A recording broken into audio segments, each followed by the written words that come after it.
We begin tonight with President Trump's response to last week's killing of 2 American service members and a civilian interpreter in Syria.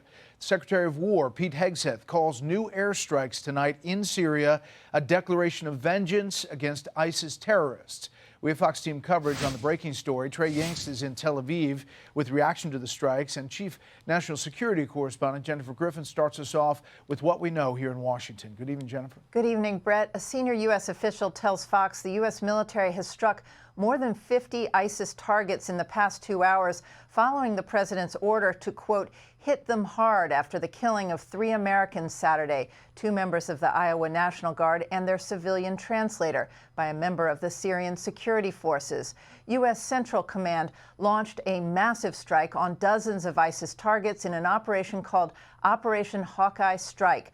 Iowa is the Hawkeye state. The strikes took place at multiple locations across Syria. The targets include ISIS infrastructure and weapons storage sites. Pentagon Chief Pete Hegseth tweeted, quote, "This is not the beginning of a war. It is a declaration of vengeance. The United States of America under President Trump's leadership will never hesitate and never relent to defend our people." Sergeant William Nate Howard, 29, of Marshalltown, and Sergeant Edgar Torres Tovar, 25, of Des Moines, and their civilian interpreter, Ayad Mansour Sakat of Michigan, returned home in a dignified transfer Wednesday at Dover Air Force Base in Delaware, where they were met by the president. The December 13th attack, which took place while a senior U.S. military commander was meeting his Syrian counterparts near Palmyra in central Syria. Afterwards, Syrian security forces helped carry out 10 partnered operations across Syria that led to the death, we're told, or detainment of more than 24 ISIS-affiliated individuals. The U.S. provided support during those raids.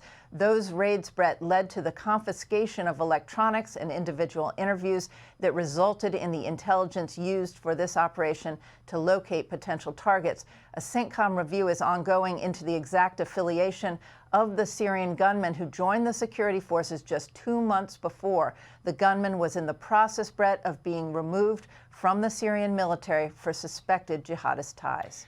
Brett? I mean, Jen, more than 4 dozen targets. That's quite a lot, I mean, actually. That's a lot. It included airstrikes as well as artillery strikes. We'll have to see some of the bomb damage assessment, but this was a very, very broad set of strikes tonight in response to the killing of those Americans. Okay, Jennifer, thank you. Hey, Sean Hannity here. Hey, click here to subscribe to Fox News YouTube page and catch our hottest interviews and most compelling analysis. You will not get it anywhere else.